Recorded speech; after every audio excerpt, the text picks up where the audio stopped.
وڵە دەگەڕێمەوە سەر بابەتی کۆتایی هاتن بەرکەکانی نێردەی تایبەتی نەتەوەی گرتوەکان لە عراق یۆنامی کە دوای زیاتر لە 2 دەیە لەسەر داوای حکوومەتی عراق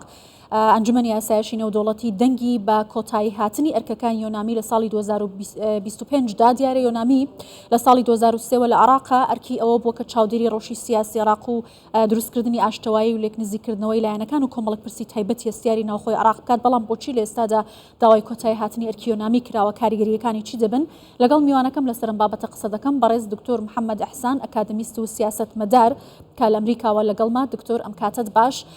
سەرەتا ئەمەوێ بپرسم کە بۆچی لەم کاتەدا عراق داوای کۆتایی هاتن بە ئەرکەکانی یۆنامی دەکات ئەو ژینگەی لە عراق ئێستا لەبارە بۆی کە چاودێرێکی نێودەوڵەتی لە عراقدا نەبێت؟ بێشەکی زۆر سوپاس گولبەخت. لە پێش پرسیارەکەت پێویستە بزانین بۆ یۆنامی لە عێراقە، بۆ یۆنامی کارکردیە لە عێراق و کەی یۆنامی کارکردیە لە عێراق و لەسەر داخوازی کێ بوو یۆنامی کارکردیە لە عێراق. لەسەر ئەساسی قراری 1500 لە 2003ەوە کە ئەمریکا لەو کاتە محتاجی بە سەبغەیەکی نێودەوڵەتی بوو کە لە عێراق بێت لە دوای داگیرکردنی عێراق داوای کرد لە مەجلیسی ئەمن کە ئێمە یۆنامی بینە عێراق و متحیدە بەشدار بێت لەگەڵ عێراق مقابل ئەمریکا قبول بکات بیانەهو لە محرڕەوە ببێتە داگیرکە لەسەر ئەساسی قرار و 1500. لە دوای ئەوە تا ئەمڕۆ تقریبا 25 قراری مەجلس ئەمن هەیە بە سەبەب تەمدیدکردنی یۆنامی. ئەگە بێت سەیری بکە یۆنامی لە چەند قۆناغێکی زۆر گرنگ لە کارەکان پەڕیوە لە بیرم دێت لەسەر قراری کە قراری 1770 دەرچوو کێمە دەوامان کرد لەگەڵ عێراقەوە کە یۆنامی لە پێسی و 1/12/2007ەوە کە مادەی نهایەتی فترەی جێبەجێکردنی مادەی 140 بێت لە قانونەکە هەبوو لە دەستورەوە تحکیمێکی نێودەوڵەتی بێت ئەمریکیەکان لەگەڵ ئینگلیس لەگەڵ حکوومەتی عێراقی ئەو کاتە بموافقەتی کورد ئێمە قبولمان کرد کە یۆنامی بێت کار بکات لە جیاتی شبه تحکیمێکی نێودەوڵەتی لەناوبینی حکوومەتی هەرێمی کوردستان و حکوومەتی عێراق. پاشان یۆنامی کارەکەی خۆی گوڕی یۆنامی لە طرفێکی کە میوان بێت سەرپەرشتیاری هەندێک کێشە و حەلی ئەو کێشانە بکات بۆ عێراقیەکان دەرچوو بیانەوە نەخێت کێشەکانی حەل نەکرد بۆ کوردستانیش دەرچوون یۆنامی نەیتوانی کێشەکانی کە حەلکات زۆر وەلەو لوێ مەشتێکی زۆر گرنگ بوو کە دەنگمان بکاتە مەجلیسی ئەمن ئەو کات. ئەمڕۆ عێراقیەکان هەستەکەن بیان و محتاجیان بە یۆنامی نەماوە یۆنامی کارەکاری خۆی نەکات. تەسریحاتی سەرۆکی یۆنامی کە خەرس بوویتەوە لە ئەستیفزازی بوویتە بۆیان لە فترەی ئەخیری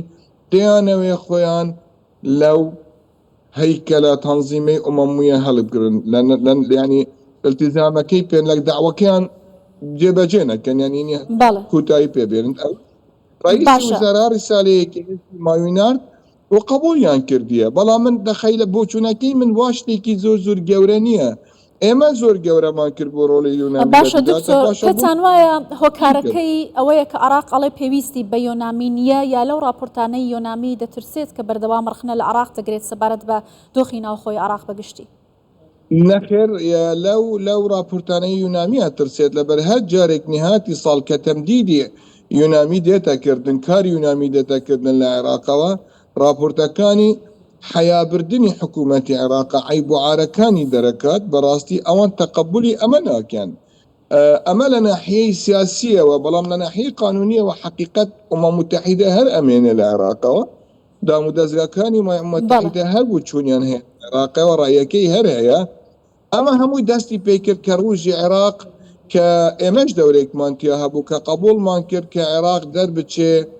لە فەسلی سابع کە عێراق تەهدیدێکی ئەمن و ناستیقرارێکی نێودەوڵەتی نییە ئەو استیقرارێکی نێودەوڵەتی نییە ئەمە هەمووی مزاعفاتی ئەو فترەن حقیقت بەداخەوە. باڵێ دکتۆر ئایا نەمانی یۆنامی لە عراق دابڕانی عراق لە کۆمەلگەی نێودەوڵەتی و ئایا دابەشبوونێکی دیکە لە ناوخۆی عراق دروست دەبێت لە دوای نەمانی یۆنامی؟ نەخێر دابرانی عێراق نییە لە کۆمەلگای نێودەوڵەتی عێراق نوێنەری خۆی هەیە لە جەمیع عەمی متحیدە عێراق دوور نییە فترەیەکی تر ببێتە بە ڕوتێشنەکەی بگەڕێتەوە بتەعەزوو مەجلیسی ئەمنی کەم ڕاقب لایە بۆ فترەیەکی کورتەوە وەکی وڵاتەکانی تر دام و دەستگاکاریمە متحیدەیان هەیە لە عێراق بەڵام ئەمە یۆنامی بەحسەیەکی خاص بوو بۆ عێراق بوو فترەیەکی 1 ساڵ کە سەیری قراری 1500 کە دیملۆ لەوێ بوو لە پاشان هاتە شەهیدکردن بۆ 1 ساڵ بووەوە لە پاشان تەمدیدی کرد حقیقت ئەمەش من ئەمڕۆ سەیری قرارەکان هەموم دەگرت کە ڕۆژی قرارەکانی دەرچوویە ئەمە چۆن حتى یونامیش بێزار بووە لە عێراق و لە تەسەڕوفاتی حکومەتی عێراق بەڵام ئەمە ئەکید انقسامێکی داخلی پێیاکات زۆربەی سونەکان بە دڵیانین ئێمە لە کوردستان بوو چوونێکی ترمان هەیە هەندێک شیعیش تفکیرە کە ئەگەر یونامی لەوێ نەمێنێت ئەمە بدایەتی هەیمەنەی هەندێک ئەحزابەکانی سیاسی شیعە و بدایە دیکتاتوریەتە بەڵام بووچونەکەی من نەخێوانە ئەمە متحیدە هەر لە عێراق هەمێنێت تام و دەستگاکانی مە متحیدە هەرەکن کار بکەن ینی خۆ هەموو هەر وڵاتێکی لە عالم بەحسەیەکی دایم نییە وەلو چەنەڵەکە سەریعترە بوو من بەڵام چەنەڵەکانی تریش هەرن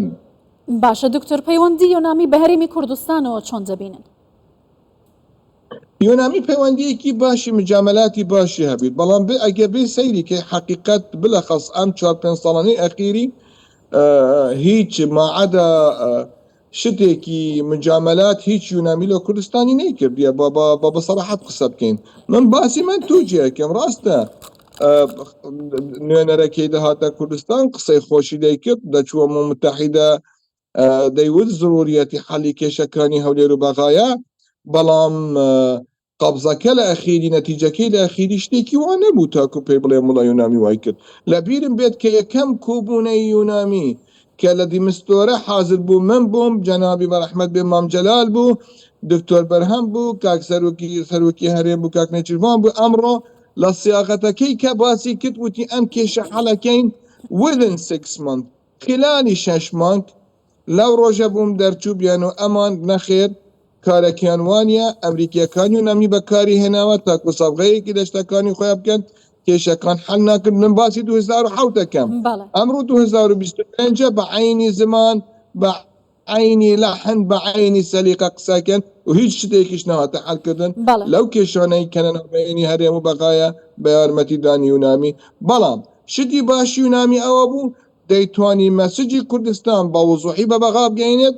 ومەسجی کوردستانیش بە وزوحی بە مجلس ئەمن ئومە متحیدە بگەێنێت ئەمە ڕاستیەکەی جگە لە تێبینیەکان لەسەر ڕۆڵی یۆنامی لە عراق لە ماوەی ئەو چەند ساڵەدا عراقی ئێستا بە بەراورد لەگەڵ 22 ساڵ بەر لە ئێستا ئایا هەمان عراقە ئارامی دموکراسی وەروەها ئاسایش لە عراق تا ئەو ڕادێ بەرقرارە کە پێویستی بە ئەم چاودێری نێودوڵەتیانە نەبێت عێراق کە وڵات تحسنێک لە وەزعی عێراقی زۆری هەیە بەڕاستی لە وەزعی ئەمنی هەیە لە وەزع اقتصادی هەیە لە وەزعی عسکەری هەیە ئەمە شتێکی وازها ئەگەر سەیری قرارەکەش بکەن خطەی عملەکەی زۆر ئیشارەیان بەو شتانەیە کرد یعنی دیانەوێ ئۆکەی ئێمە ئیشی لەسەر خۆمان کرد بۆیەوە با بگەڕین بەڵام بۆ چوونەکەی من نەخێت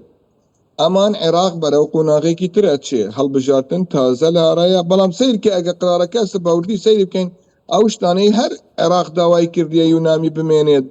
کە هەڵبژارتن یارمەتی عێراق بدات لۆجستیکلی ئیداریەن فەنیەن یارمەتی عێراق دات لە هەڵبژارتنەکانی خۆی و هەرێمی کوردستانیش بایدەوای بەڵام عێراق لە قۆناغێکی ترە هەڵبژارتنی داهاتوو مەفرەقەی تەریقە ئایا عێراقە بێتە کەوێتە سەرسکیەکی پێکەوە ژیان ئەوانەی شیعانەی ئەو شیعی کە ڕاستی شیعی ئەصحابی ئیدارەی دەوڵەتم پێیان دێتەکردن دەوڵەت بەگرێت یان عێراق بەرەو قۆناغێکی تری فەوزا چێت فەوزایەکی شیعی خراببوونێکی زیاتر خراپتر لە ناو تەوەجهیان زۆر کەکان ئۆڵتر کات خەڵکێکی دەوێ بەڕاستی دەرەی دەوڵەت کاتدارەشی ئەگەر زیاتر لە بەردەم عراقدا کراوەیە ئەوەی کە ئێستا بەڕێزت باست کرد لە ئەگەرینەمانی یۆنامی لە عراق حقیقت وا ضروری نییە بڕوا بکەن من سەیری تەقیدەکەی ئەوەم کرد برادران دیارە ئیما زۆر تێناگەیان کە یۆنامی چی شەکات یان خەلفیاتی تاریخیان نەبوویە لەسەر یۆنامی نەخێت زۆر تەسیرێکی وانابێت هەرمە متحیدە لێرێ ئەوەی حکومیەکات لە عێراق ئەمڕۆ سەفارەی ئەمریکی و سەفارەی ئیرانیە باوەزوحی قسە بکەین حتى ناتوە بەحسەی ئومە متحیدەیە ئەوانەی تر ئەمە احتیمات دەکات تەنسیق لە ناوبینی ئەماندا و هەڵبژارتنیش تا حدێک چۆن نتیجەکانە بێ کێ ئەتوانێت نەتیجەکانی هەڵبژارتن چۆن دەرەچێ ئایا تەیاری سوودانی و مەجموعەکانی ترەچن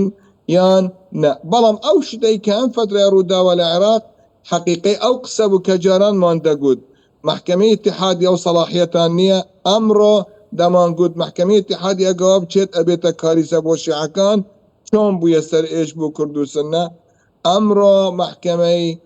تەمیزی عێراقی بریارەکانی هەمووی نەزف کرد ئەوەی وتی مەبنی عەلە الباطل باطل ئەمە قۆناغێکی باش بوو ئەگەر ئەو شتانەی کە محکمەی اتحادی کردی سەری گرتبووە تا ئاخیری عێراق بەرەو دیکتاتوریەتێکی کاریسەیی دەڕۆیشت لە زمانی سەدام زۆر خراپتر دەبوو 30 ساڵی پێچ و حتا سەدام بووتە دیکتاتۆرێکی تەمام ئەمان لە خلالی 3 ساڵیان خۆیان دەکردە دیکتاتۆرێکی تندڕەوی چەپەڵی لە هەموو دیکتاتۆرەکانی دنیا خراپتر و پیستر. بەڵێ پەرێز دکتۆر محەممەد ئەحسان ئەکادمیست و سیاستمەدار زۆر سپاس لە ئەمریکا و لەگەڵ کوردستان 24 بووی. زۆر سپاس زۆر سپاس سەرچاوم زۆر سپاس.